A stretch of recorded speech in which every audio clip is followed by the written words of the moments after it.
예, 감사합니다. 이 분위기 속에서는 기도를 한번 하고 제가 올려드리고 하겠습니다. 기도하겠습니다. 하나님 감사합니다. 무한한 사랑과 은혜를 우리에게 내려주셔서 감사드립니다. 이에 우리가 얼마만큼 기쁨과 감격 속에서 하나님께 찬양을 들려드리는지, 그리고 우리의 믿음의 기도를 드려야 되는지, 그리고 하나님의 말씀을 얼마만큼 사모하는지를 볼 수 있었습니다. 우리 하나님 즐거우시겠습니다. 우리 하나님 기쁘시겠습니다. 왜냐하면 주사랑에 모인 이 성도님들이 하나님을 찬양하며 영광 돌려드리고 하나님 말씀을 간절히 사모하는 모습이 눈에 보이기 때문에 그렇습니다. 하나님 영광 받아주시고 기뻐해 주시옵소서. 아울러 이 주사랑교회를 축복해 주시려되 더 많은 사람들이 함께 와서 예배드리게 하시고 말씀으로 깨달아 큰 기쁨이 더할 수 있도록 도와주시옵소서. 이 땅의 삶도 풍성한 삶이 되게 하시고 건강한 삶이 되게 하시고 행복한 삶이 될 수 있도록 하나님 축복해 주시옵소서. 오늘도 주신 말씀을 따라 함께 나누고자 할 때 우리 하나님께서, 우리 성령님께서 친히 저들의 마음의 문을 열어주시고 옥토와 같이 받아들일 수 있도록 축복해 주시옵소서. 제가 개떡같이 얘기하더라도 우리 하나님은 찰떡같이 변화시켜 주셔서 저들의 마음속에 안착시켜 주시고 그 말씀을 통하여 위로받게 하시고 힘을 내게 하여 주시옵소서. 예수님의 이름으로 축복하며 기도하옵나이다. 아멘.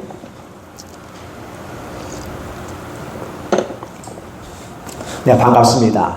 마가복음 10장 14절 23절에 있는 말씀을 중심으로 무엇이 중요한디? 이게 시작할 때 정상적인 말은 무엇이 중요합니까? 라는 질문인데 사투리로 가다 보면 무엇이 중요한디? 이게 돼요. 그래서 그 뉘앙스가 굉장히 중요한 부분이죠.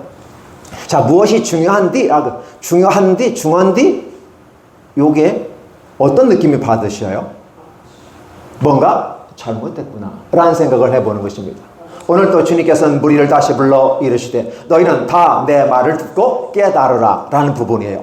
여러분, 하나님의 나라가 저와 여러분에게 임할 때 어떻게 임하냐고 묻습니다. 어떻게 임합니까? 하나님의 말씀은 들으면서 믿음이 나기 때문에 들어야 되는 것이죠. 듣고 깨닫는 부분이 대단히 중요합니다. 우리가 전인격적인 부분에서 지, 정, 의 세 가지로 나누어 볼 수 있습니다. 지적인 부분이라고 하는 것은 들어서 깨닫게 되는 것입니다. 그래서 여러분이 하나님 말씀을 들으면 믿음이 생기는 이유가 바로 그 원리 속에 있습니다. 하나님 말씀을 많이 들으십시오. 왜 하나님 말씀을 많이 들어야 될까요? 다다음 주에 또 세계선교 부흥사회를 중심으로 말씀의 성회가 이루어집니다. 아멘. 많이 찾아오셔서 은혜 받으시기 바랍니다. 왜 그러면 우리는 이 성회를 감당해야만 할까? 왜 우리는 말씀을 들어야만 할까? 주일에도 예배드리고 수요일에 예배드리고 금요일도 예배드리고 새벽에도 날마다 기도하면서 말씀을 듣는데 뭐가 부족해서 이 목요일까지 와서 말씀을 듣는단 말입니까? 여러분 기억해 주세요. 예전에 유명한 부흥사 강사님들은 이렇게 말씀을 했습니다. 아무에게나 하나님의 나라가 임하지 않는다. 어느 순간에 복음이 싸구려 값을 대접받습니다. 은혜. 예, 은혜가 좋은 것이고 갚을 수 없는 게 은총인데 이게 값싼 은혜가 되어졌습니다. 거짓말하는 도구가 되어져 버렸습니다. 하나님의 말씀을 사모하고 그 말씀을 간절히 받아들이는 이러한 모습은 우리에게 대단히 중요합니다.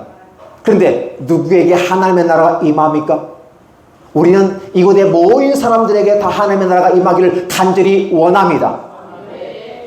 하나님의 나라가 임하여서 모두가 구원받기를 원합니다. 그럼에도 불구하고 제한된 사람만 은혜 받으라는 사실입니다. 하나님의 나라가 우리에게 임할 때 하나님은 오늘 이 집회를 통해서 누구에게 은혜가 임할런지 저도 모릅니다. 그러나 하나님은 아십니다. 여러분들도 아십니다. 간절히 사모하는 자, 그 사람에게 임합니다.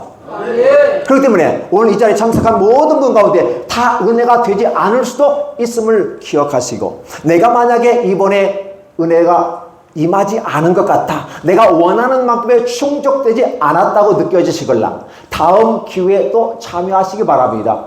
왜냐하면 모든 사람에게 하나님의 나라를 주시지는 않는다는 것입니다. 하나님은 굉장히 값비싼 것을 저와 여러분에게 주시기 때문에 값싼 은혜를 나누듯이 지금 많이 왜곡되어진 모습으로 보여집니다. 잘 살아보세. 잘 살아보세. 예. 그래서 우리도 한번 잘 살아보자 하지만 잘 사는 것이 경제적으로만 잘 사는 것이 아니라 어떤 모습 속에 잘 살아야 된다? 내 영혼이 건강해야 됩니다. 그 상태에서 육체가 건강해지는 것입니다. 어떤 분들은 이렇게 말합니다. 육체가 건강해야 영혼도 건강하다. 아멘. 육체가 건강해야 담을 수 있는 영혼도 건강해지기 때문에 그렇습니다. 육체가 건강해야 정신이 새로워집니다.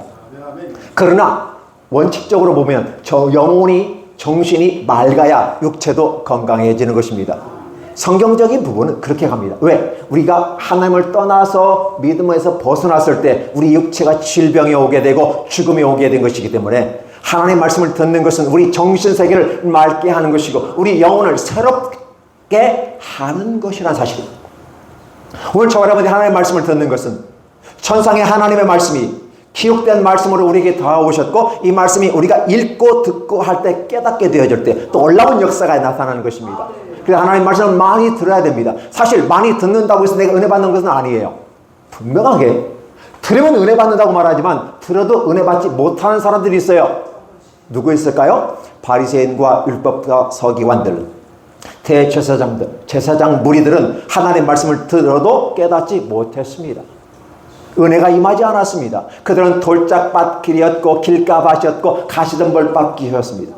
그러나 은혜 받는 것은 옥토와 같은 사람만 은혜 받더라는 것입니다. 하나님의 나라를 저와 여러분에게 이렇게 임하는 것입니다. 그 여러분이 하나님의 말씀을 들을 수 있는 기회를 많이 들으십시오. 혹여 이 말씀을 들을 기회를 놓치신 분이 있다면 유튜브를 통해서라도 많이 들으시기 바랍니다.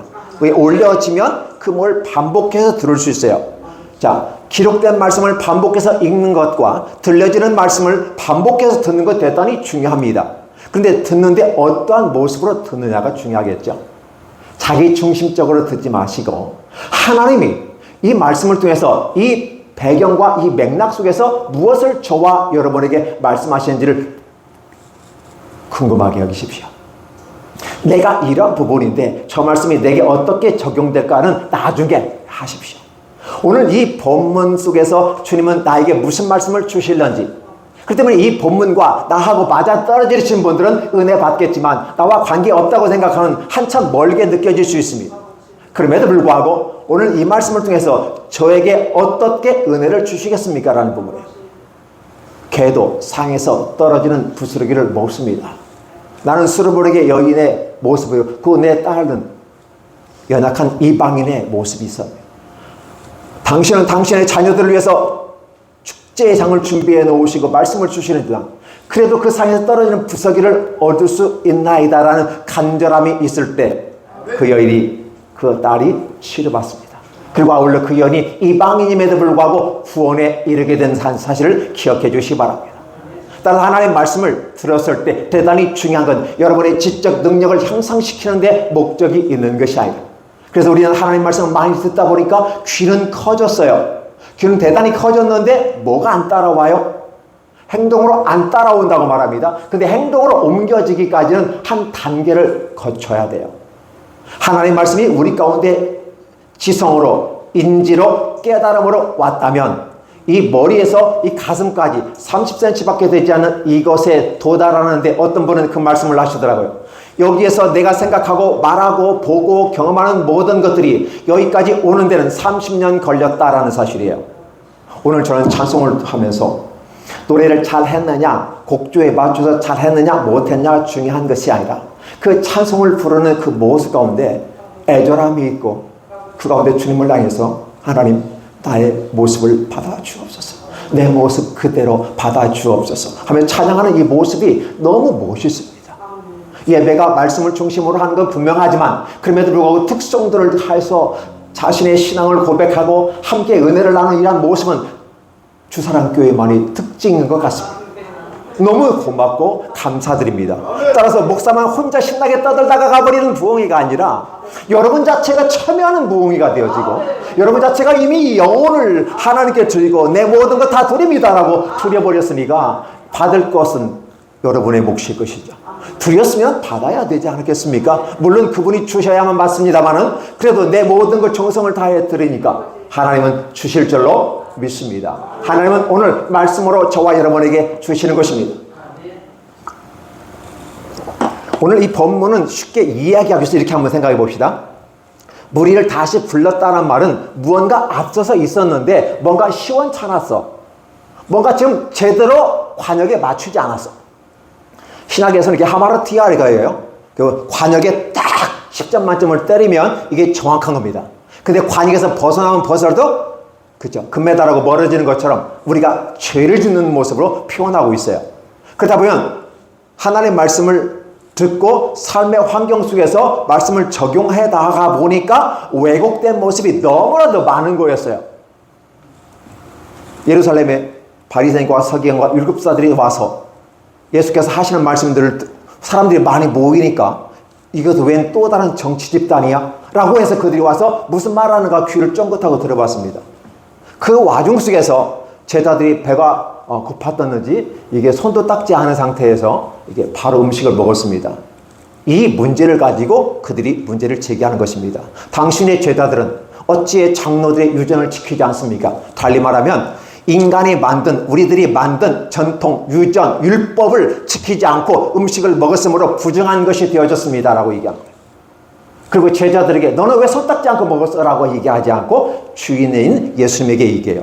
그 말은 무슨 소리야? 아직 제자들은 예수님에 속해 있기 때문에 대장이신 예수님께 얘기함으로써 어린아이들한테 우리가 뭐라고 하지 않잖아요. 그죠? 야 조용히 해! 라고 하지 않고 부모에게 아이 좀 적절하게 관리 좀 하시죠 라고 말하는 것처럼 예수님께 당신의 제자들은 손 닦지 않고 먹음으로 장로의 유전을 어겼습니다. 따라서 당신은 율법을 어겼기 때문에 우리 공동체에서 나가야 됩니다. 라고 하는 이 모습을 같이 하고 있어요. 그랬을 때 주님이 일러주시는 거예요. 사실 그들은 어떤 모습이었냐면 바깥에 나갔다 오면 물을 뿌리는 예식을 합니다. 왜? 더러워진 모습을 물로 씻는다라는 의식을 행하여. 그리고 주발이라든지 컵 같은 게 있으면 씻어서 먹어요. 왜냐? 이런 것들은 원래 제작 자체가 이방인들이 만드는 것을 자기가 쓰기 때문에 부정하다고 생각해요.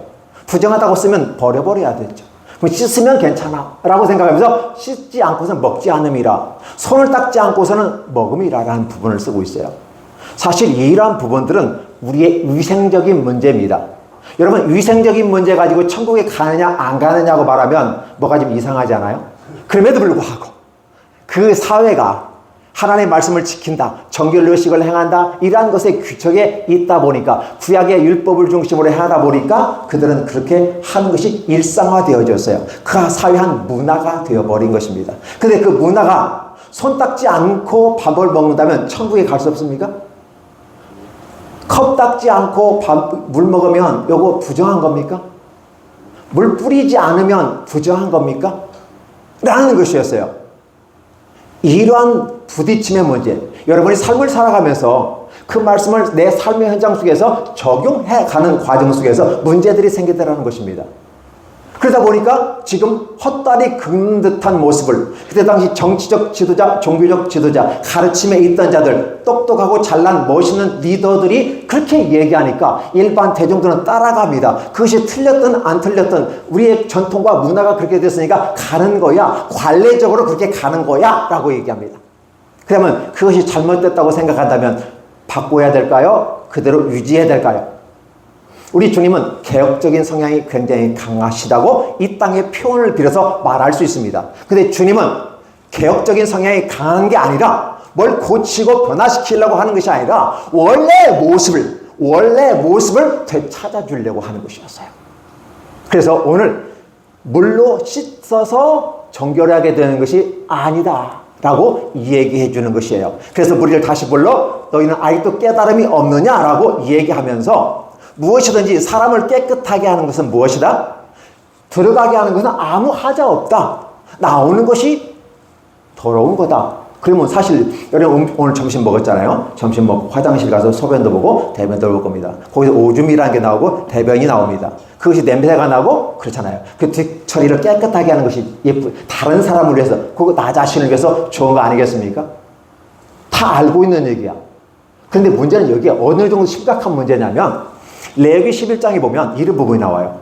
굽이 갈라지지 않는 음성은 부정한 것이고 되새김질하지 않는 것은 부정한 것이다. 따라서 그것은 먹지 말라. 굽이 갈라졌다는 거 뭐예요? 소밭은 갈라졌죠.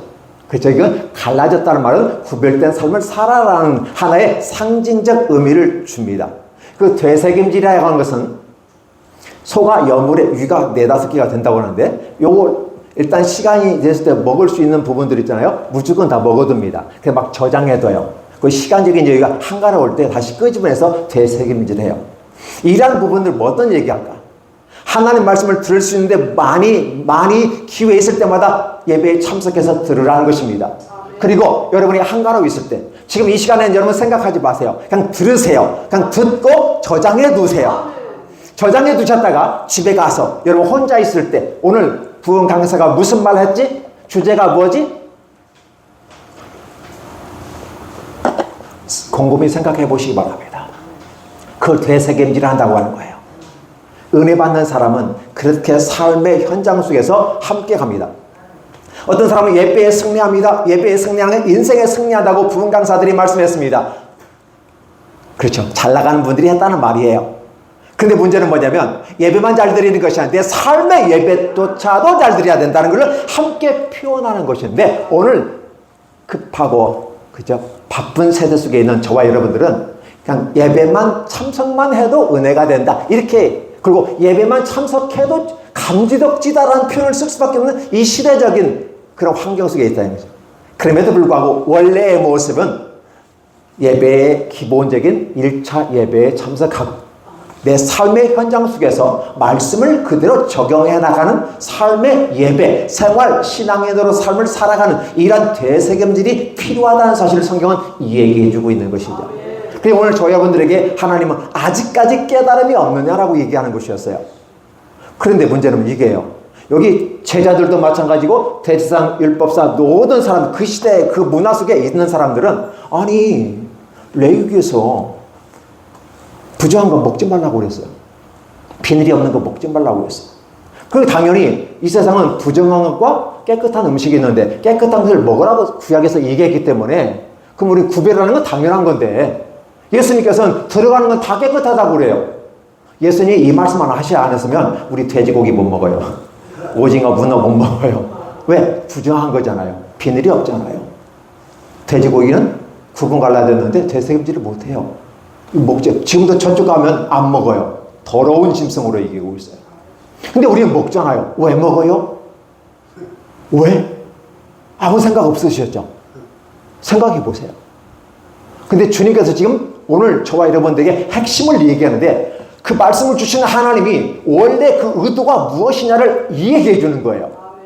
하나님이 만든 세상의 것은 비록 너희가 이 세상에서 1차적인 의미에서 부정한 것과 정결한 것을 의미를 파악하기 위해서 굽이 갈라지고 되새김질하는 기준을 가지고 말하지만 실상은 하나님이 만드신 것이기 때문에 다 깨끗한 것이다 라고 해요.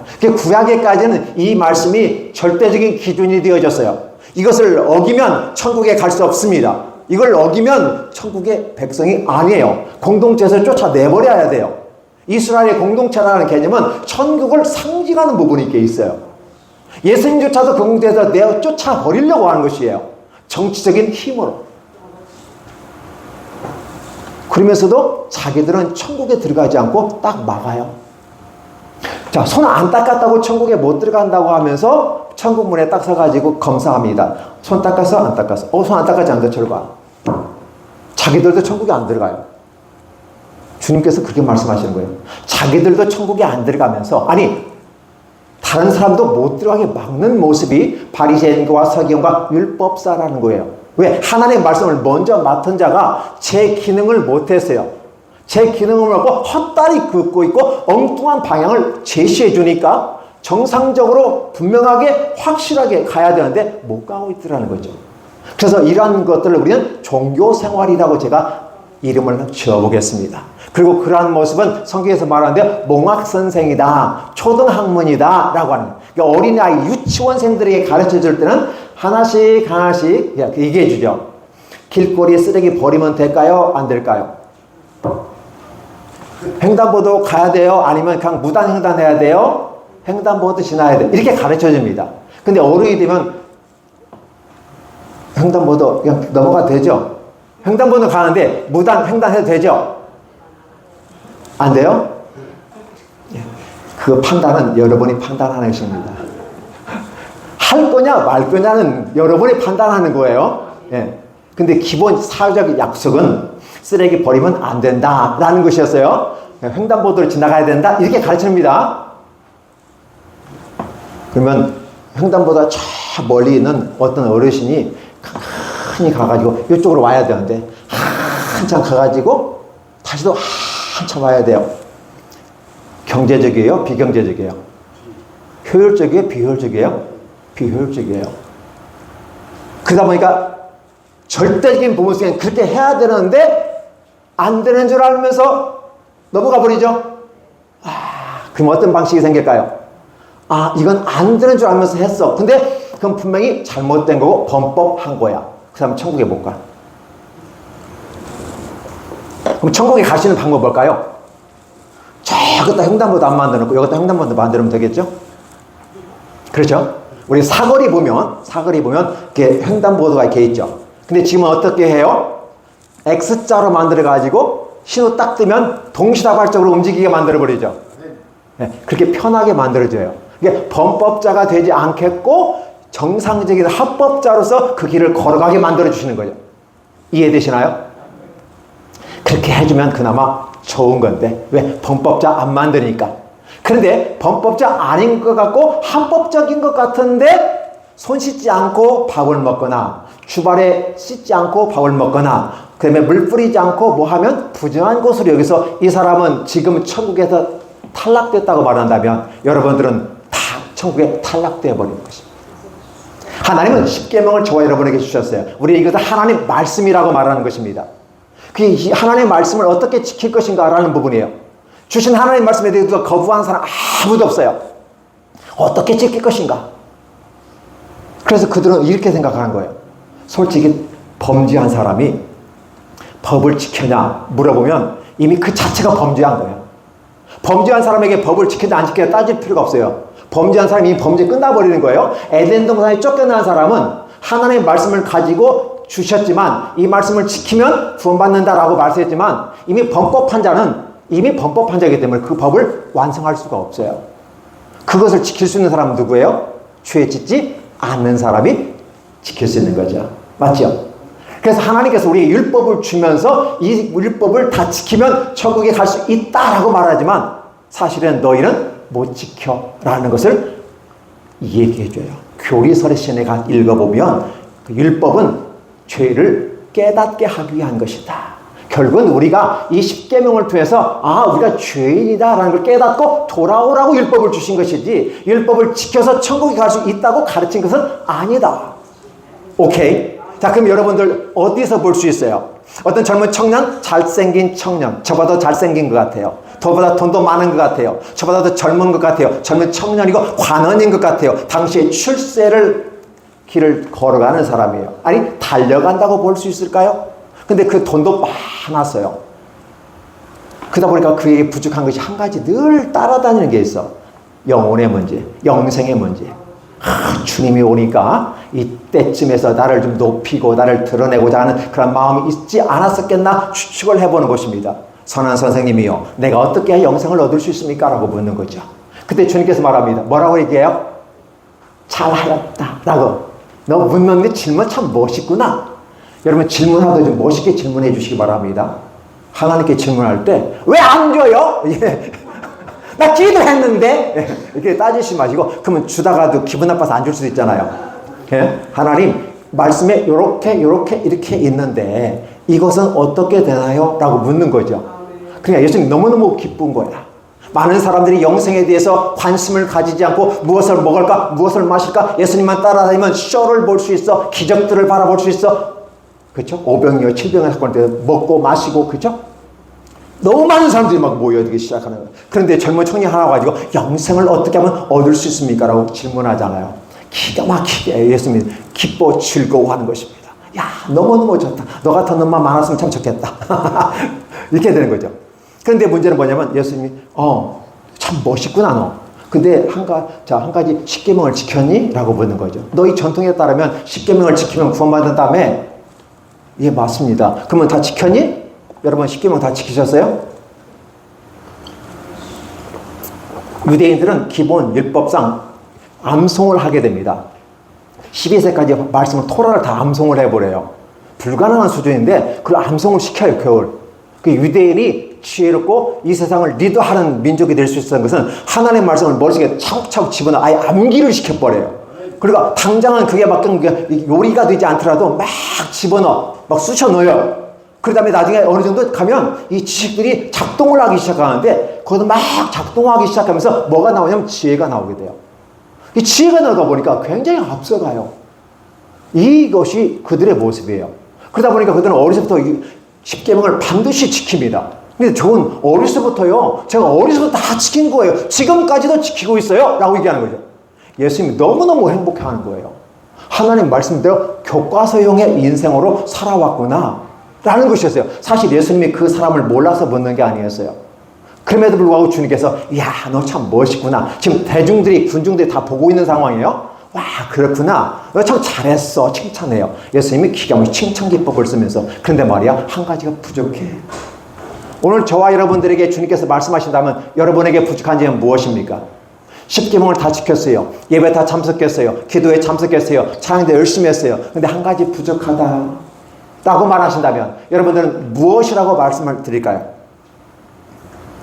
주님께서 이렇게 말씀하십니다. 내 가진 걸 다 팔아서 이웃에게 다 나눠주고, 조금만 팔아가지고 주라는 게 아니에요. 다 팔아서 주고 나를 따르라. 그 친구 갑자기 눈이 커지기 시작했어요. 계산이 막 머릿속에서 막 계산기 두드리는데 내가 이거 팔아가지고 어떻게 예수님 따라가면 막 생기는 거야. 그래놓고 야, 알겠습니다 하고 가서 오지 않았어요. 성경에 왔다는 말이 없어. 저 왔기를 바라는데. 그러면서 결국은 뭐냐면 십계명을 지키는 것은 희망사항이지만 지킬 수가 없다라는 것을 일러주신 거예요. 그러니까 여러분들이 하나님의 말씀을 듣고 깨닫고 이해하는데 1단계 목적이 있어요. 여러분이 지식을 많이 배우고 공부를 많이 하고 학위를 많이 가지고 있고 능력과 자격증을 많이 가졌다고 해서 이것이 대수가 아니라는 거예요. 중요한 것은 주님께서 내게 그 말씀을 주셨으면 그 말씀을 듣고 어디까지 와야 되느냐? 그 말씀을 진짜 가슴에까지 와야 돼요. 이 가슴까지 오는데 어느 목사님이나 부흥사님이나 어떤 앞서가는 사람들, 철학자 내지 현자들이 늘 얘기하는 거예요. 인생을 살다 보니까 느끼는 것. 우리 연세 드신 분들이 참 많으신데 인생을 그냥 70년, 80년, 90년 살아보시니까 어떤가요? 결국은 안 된다는 것이 인생이구나. 노력해도 안 되고 울어도 안 되고 노력해도 안 되는 것이 인생이구나라는 걸 깨닫는 사람은 대박 터진 겁니다. 그런데도 불구하고 여전히 지금도 할 수 있다 하신 이는 하나님 붙잡고 가기 때문에 할 수 있다고 하는 것이지, 할 수 있어? 인간은 할 수 있어? 노력하면 할 수 있어? 라고 하는 거예요. 할 수 있다고 생각하는 건 제 생각이고 되고 안 되고는 하나님 주신 거예요. 따라서 여러분들은 빨리 내려놓으신 게 지혜로운 거예요. 내 노력과 수고와 열심이 필요한 것은 분명하지만 하나님 나라에까지, 이게 현상에서는 일상의 1차적인 이 땅의 삶을 살아가는 데는 수고하고 노력하고 땀을 딱 흘려야 됩니다. 이마에 땀을 흘리고 노력하여야 너와 내 자식이 먹고 살 수 있어. 메시아가 올 때까지 생명을 유지할 수 있어. 라고 지상명령을 주신 거예요. 열심히 일하라는 거예요. 그럼에도 불구하고 천국에까지는 이룰 수 없다. 누가 올 때까지 그렇게 살아라고? 예수 그리스도께서 메시아가 오실 때까지 그렇게 살아라는 거예요. 그럼 메시아가 오시면 어떻게 할까요? 그 모든 것이 다 의미가 없어지는 것이다. 왜 그러냐? 예수께서 오셔서 새로운 대전환이 이루어지는 겁니다. 구약의 로고스 시스템이 완벽하게 다 부서지는 게 아니라 그것을 완성시켜가는 거예요. 이게 구약의 말씀들은, 이 율법들은 뭔가 부족하다라는 거였어요. 얼마나 부족했으면 예수께서 십자가에 못 박혀 죽으시고 하는 말이 있어요. 뭐라고 했을까요? 십자가에서 마지막에 하신 말. 무슨 말일까요? 정확하게 다 이루었다. 뭘 이루었죠? 율법의 마침이 되는 겁니다. 구약의 모습까지는 마침표가 없었어요. 근데 예수께서 오셔서 그 말씀을 온전히 이루고 마침표 찍어버렸어요. 더 이상 필요 없어요. 그렇죠? 그러다 보니까 구약의 말씀이 뭔가 부족한 것처럼 느껴지기도 하는 거예요. 그 부분 속에서 부족한 것이 아니라 왜곡되게끔, 기본 1차 몽학선생으로는 맞지만 2차 단계에 가서 은혜의 단계에 들어가서는 아니다. 그러니까 어떻게 돼요? 우리 입으로 들어간 모든 것은 다 깨끗한 거다. 돼지고기 먹어도 돼요, 기독교인들. 저쪽은 못 먹어요. 왜? 기독교인이 아니기 때문에. 왜 예수님께서 말하길 입으로 들어간 다 깨끗한 것이다 라고 얘기하고 있어요. 베드로가 이 율법적인 사람이잖아요. 그렇죠? 하나님이 딱 보여주고 이건 먹으라고. 이걸 먹으라고요? 율법에 그건 먹지 말라고 규정되어 있는데요. 하나님이시라면 그렇게 하실 수 있어요? 귀신 아니에요? 내가 깨끗하다고 한 것을 네가 부정하다고 하지 말라. 그러면서 이방인에 대한 구원의 계획을 얘기하면서 고넬료의 그 사람들을 받아들여서 말씀을 함께 전하라고 얘기하면서 그들을 위해서 내가 너를 보낸 것이다 라고 말하는 거죠. 베드로도 그걸 받아들이기가 쉽지 않았어요. 근데 베드로, 그것은 한참 사도행전에서의 모습이잖아요. 그런데 사실은요, 여기 지금 그 전의 모습 예수님께서 얘기하는 거예요. 구약에서는 그렇게 얘기했어. 그러나 내가 다시 말하느니, 즉 말씀을 완벽하게 이해를 하고 해석해 주시는 거예요. 그래서 뭐라고 한다? 먹고 마시는 것은 아무 하자가 없어. 문제는 뭔지 아니? 너 생각해봐. 자연적으로 생각해봐. 먹고 마시고 내는 게 소대변이고 땀이고 침이고 그렇잖아요. 이것이 사람을 더럽게 하는 거야. 그래서 대한민국에 가면 다들 놀라버리는 게 한 가지 있어요. 뭘까요? 중국에 가면 놀라버리는 게 있어요. 뭐갈까요? 화장실. 대한민국에 가면 이게 내가 호텔에 와 있는지 몰라요. 호텔의 화장실보다 더 좋게 만들어 놨어. 그런데 미안하지만 저 중국에 가니까 이곳이 어떻게 문짝도 없는 것이 이게 다 같이 열려져 있어요. 그죠? 그리고 막 줄줄이 쌓여 형태로 가지고 쫙 줄 서가지고 막 민망할 정도로 이게 화장실 맞아? 급해 죽겠는데 이거 일을 보기는 그렇고 그래요. 오죽했으면 선진 문화는 화장실이 깨끗한 게 선진 문화다. 이게 처리를 잘하는 민족이 깨끗한 민족이야. 일본 사람들은 이 말해요. 우리가 세상에서 가장 깨끗한 민족이라고 해요. 왜 깨끗한 민족일까요? 그 나라는 무진장 터보. 목욕하지 않으면, 하루에 한 번씩 이상 목욕하지 않으면 견딜 수가 없어. 그러다 보니까 어쩔 수 없이 목욕해놓고 나중에 가서는 지네들이 세상이 제일 깨끗한 민족이라고 해요. 근데 중국 사람들이 만약에 목욕을 열심히 하시면 어떻게 해요? 그나마 물이 부족한 상태인데 물이 다 말라버려요. 중국 사람들은 목욕을 안 한다고 하잖아요. 그래서 중국 사람은 몸에서 냄새가 많이 난다고 하잖아요. 그렇죠? 네, 중국 사람들 목욕 잘 안 하는데요. 근데 얼마나 고맙고 감사한 일인지 중국 사람이 목욕을 하면 진짜 물이 다 말라버린대요. 황하강도 다 말아버릴 정도 될 거예요. 이런 모습을 인간이 생각하는 부분 속에서 가장 중요한 것은 육체 가운데 나오는 땀, 침, 그렇죠? 소대변들. 그리고 더 중요한 게 있어. 이것은 깨끗이 치우면 돼. 물로 청소하면 되고 락스 해가지고 착 뿌리면 냄새까지 싹 제거해버려. 그러죠? 근데 해도 안 되는 거 있어요. 뭘까요? 뭐죠? 오늘 성경 본문에 나오는 것이죠. 우리의 마음속에서 나오는 것들이다. 그 중에서 대개 보면 살간도, 살인, 도적, 간음, 탐욕이 10계명에 있고 그걸 응용한, 그걸 우리는 악한 생각이라고 표현하고 있어요. 성경에서는 악한 생각들, 그래서 12가지를 기록을 하고 있어요. 12가지를 기록하면서 이러한 것들은 씻어도 안 돼요. 울어도 안 돼요. 닦아도 안 돼요. 락스 원액 갖다 부어도 안 돼요. 피부염 갖다 부어도 안 돼요. 닦아지지가 않아. 유일하게 이걸 닦는 방법은 뭘까요? 예?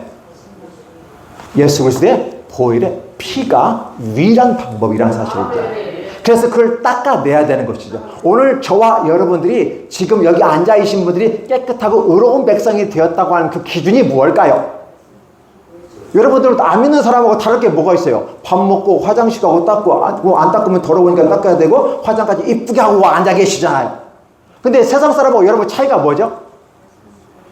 예수 그리스도의 보혈의 피가 여러분을 씻어버리니까 인간적인 냄새가 몸에서 채취는 나타나지만 여러분이 그 시설 내에 써도 안 써지는 살인, 간음, 도적, 탐욕, 비방, 그죠? 여기 있는 나중에 하는 우매함까지, 마지막 12개 우매함까지 얘기하면서 이 얘기해주는, 이것을 보혈의 피가 싸그리 깨끗하게 씻어져 버리는 거예요.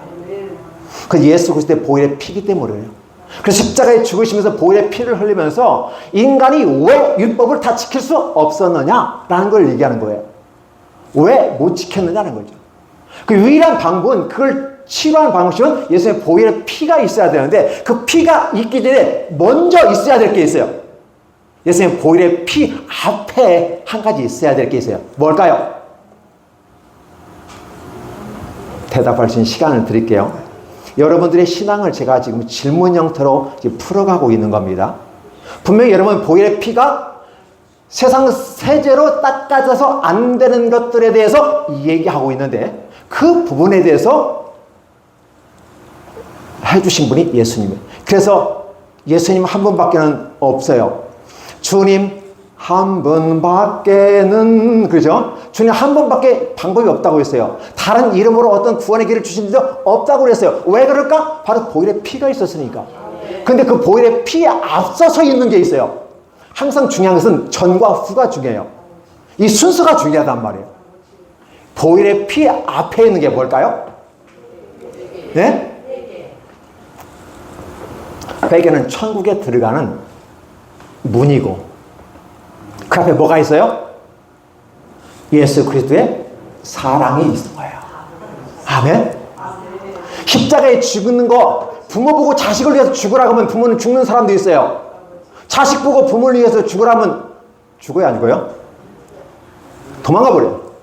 부모들은 자식을 위해 죽으라면 죽어요. 맞죠? 하나님 아버지만이 가능한 거거든요. 근데 아들 예수님이란 이름으로 하나님 아버지가 아들 예수님이란 성자 하나님이란 모습으로 와서 우리를 죽을 수가 있었던 이유가 바로 그거예요. 왜? 사랑하니까.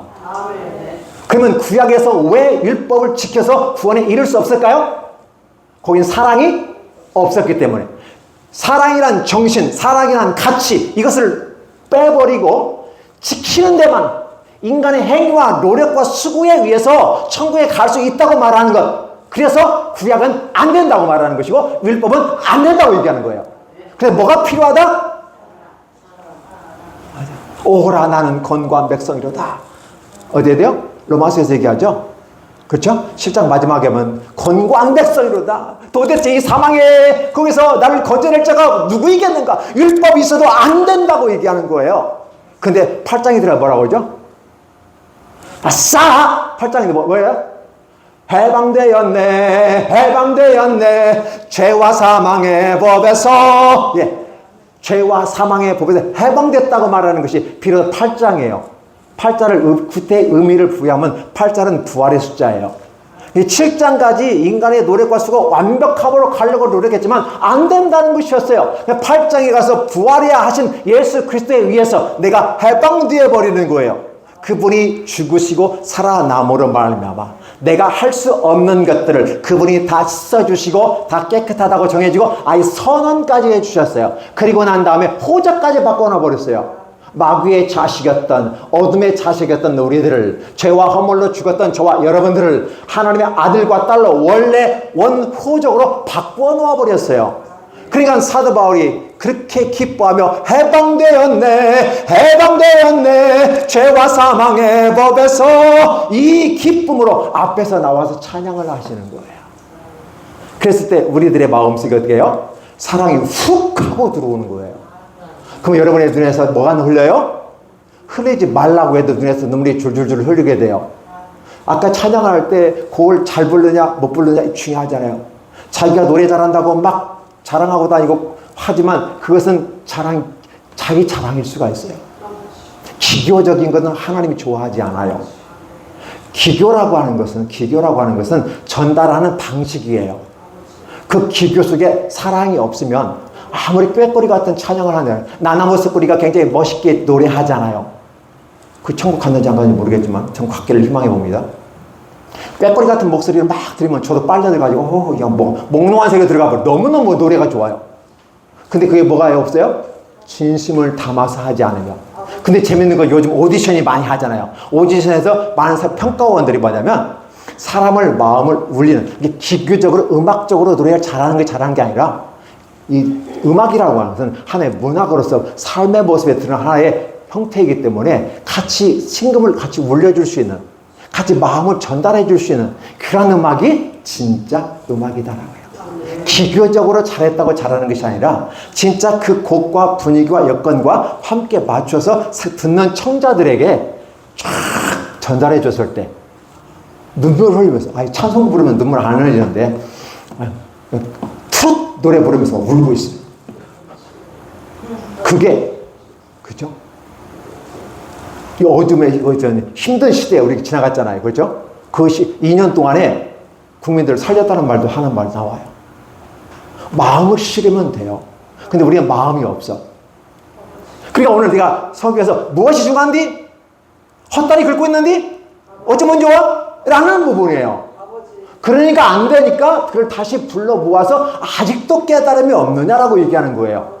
4,000년의 역사, 2,000년의 역사, 6,000년의 역사, 누구는 그렇게 얘기를 해요. 꼭 연도 안 따져도 돼요. 구약의 역사와 신약의 역사 속에서 하나님의 말씀, 특별히 마가복음에서는 하나님 나라 복음의 시작이라고 하면서 쫙 기적과 능력들을 다 보여주잖아요. 하나님의 나라 역사 임하였을 때 어떤 역사가 나타나요?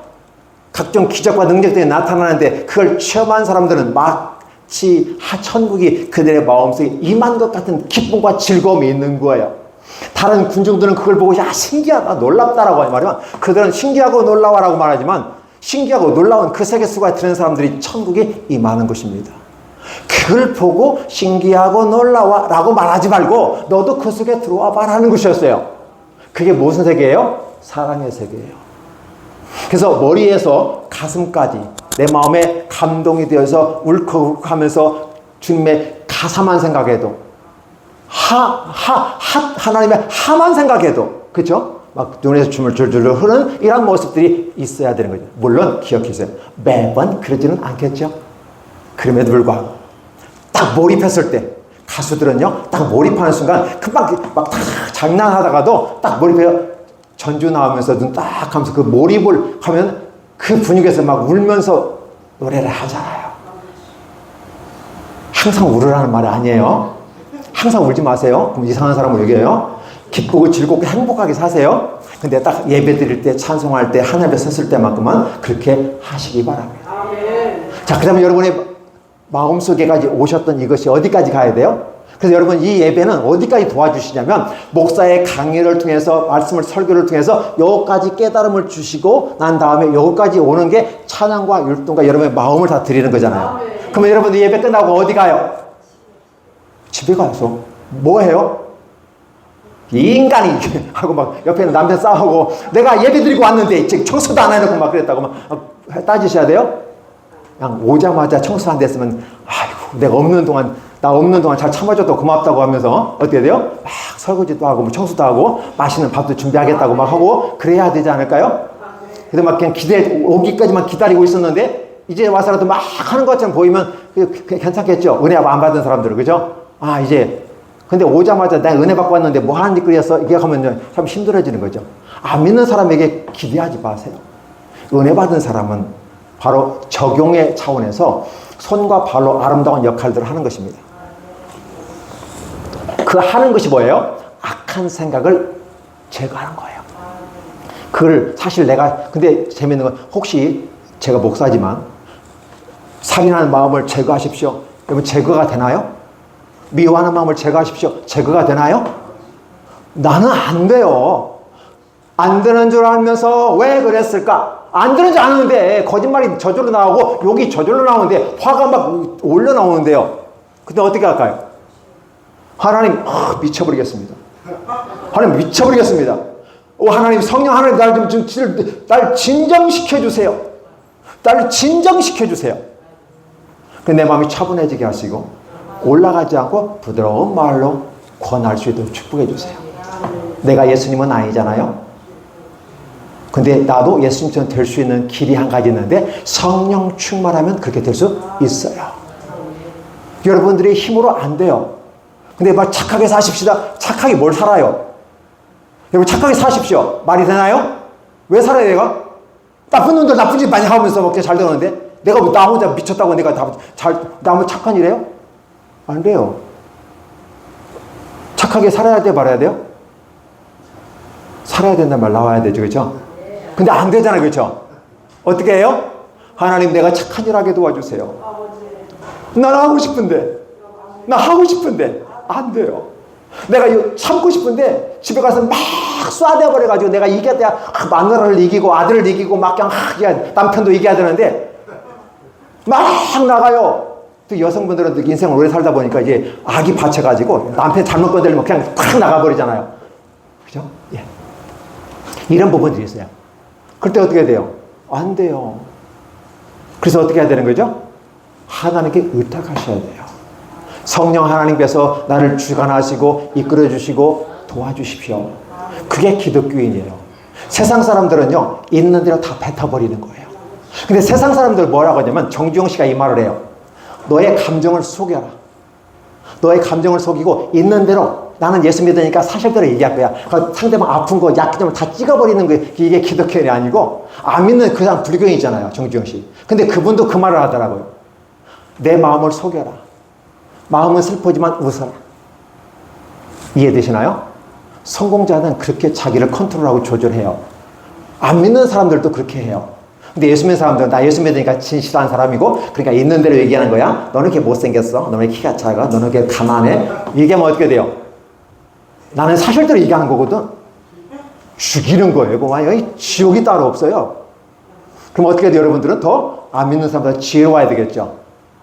시기, 질투, 분쟁 이런 것이 안 나오게 하려면 어떻게 돼요? 겸손히 돈이 많아도 가난한 것처럼 자기를 속이세요.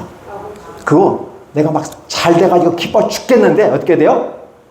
안 된 사람 앞에서는 그 사람 안 됐는데 나 잘 됐다고 떠들면요, 그렇잖아요. 그냥 저것이 예수 믿어? 너 때문에 교회 안 간다. 내가 주사랑교회 가고 싶은데 너 때문에 안 간다. 이렇게 되면 골치 아파버리는 거예요. 그렇죠? 이게 우리들의 삶의 적응의 문제예요. 그래서 머리끝에서 가슴으로 이어지고 발끝까지 이어지는 지정의 전인격적인 삶에 이것이 진행되어야만 한다는 것이죠. 누구에게 그런 일이 있어요? 하나님의 나라가 임한 사람에게 그래야 돼요. 그리고 말씀을 깨닫고 마음에 동의하고 순종하면서 자발적으로. 근데 그 길 가는 게 쉽지 않아. 스팀 올라가잖아요. 삐삐! 주전자 바꾸면 뭐냐, 시끄럽게 떠들잖아요. 나 터진다! 삐! 소리 나잖아요. 그럼 딱 눌러줘야 되는데 이게 쉽지 않은 거예요. 내 힘으로 안 돼요. 능으로도 안 돼요. 울어도 못하고 능으로도 못하고 아무것도 안 돼요. 뭐 하면 되겠네? 믿으면 나겠네. 그 믿음이라는 말은 성령 하나님을 의존하면서 말씀대로 살아보려고 노력하는 그 모습 가운데 이루어질 줄로 믿습니다. 자, 무엇이 중요한지, 여러분의 인생 속에서 무엇이 중요한가를 분명히 기억을 하셔야 돼요. 1번, 2번, 3번, 2번, 2번, 3번. 자, 내가 반드시 취해야 될 것과 버려야 될 것을 체크리스트로 한번 정리해 보세요. 그런데 만약에 중요한 이것을 안 택하고 버려야 될 것을 자꾸 붙잡고 있다면 어떻게 될까요? 그 사람 실패하는 인생이 돼요. 실패하는 인생. 근데 버릴 건 버리고 진짜 중요한 건 잡아야 돼요. 근데 아까 무엇이 중요한지? 뭐가 잘못됐어? 이상해? 오늘 저는 여러분들 판단하고 싶지 않아요. 그 판단은 나중에 주님 오시면 판단하실 거니까 제가 제 고얼이 넘어서 있는 부분이잖아요. 여러분은 여러분을 판단할 수 있어요. 저는 여러분을 판단할 수 없지만 여러분 자신들은 여러분 자신을 판단할 수가 있어요. 그 누구도 못할 일을 나는, 그러면 자기 자신을 체크해 보시기 바랍니다. 나는 무엇이 중요한 것을 잡고 가는지. 주님께서 말씀해 주신 이러한 것들이 그렇게 중요한데 나는 헛다리 긁고 있고 엉뚱한 데 찾아가고 남의 아버지 부르고 있잖아요. 남의 아버지 부르고 있어요? 언어에 유의하는 겁니다. 우리 아버지 하던데 남의 아버지 하면 거시기 하잖아요. 네, 여러분들은 어떻게 느껴지십니까? 여러분의 신앙생활 하는 모든 과정 속에서 질문 형태로 제가 말을 풀었습니다.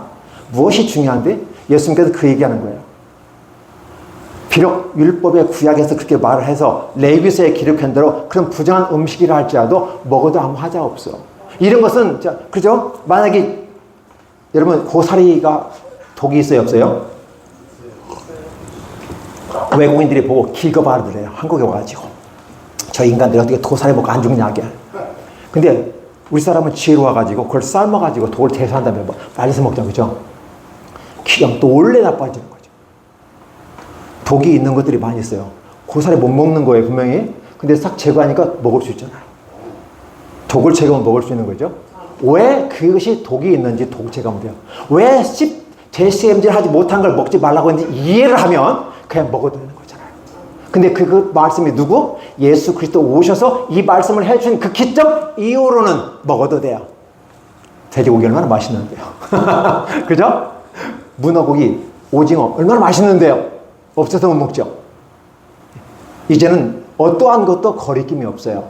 오직 예수 그리스도의 보혈의 피를 의지하고 말씀에 근거하고 여러 마음에 그 말씀에 동의하고 아멘하면서 내 삶의 현장 속에서 그 말씀이 과연 그리한가를 묻고 그 말씀 그대로 살아보려고 노력한다면 놀라운 축복이 저와 여러분에게 있으리라 여겨집니다. 그렇게 되기를 예수님의 이름으로 축원합니다. 기도하겠습니다. 하나님 아버지 감사드립니다.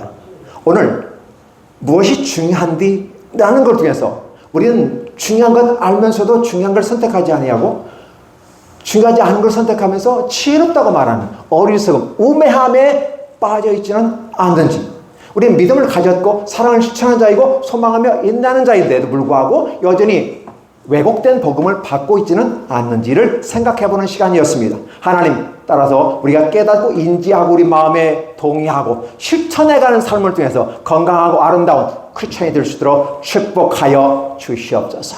예수님의 이름으로 기도하옵나이다. 아멘.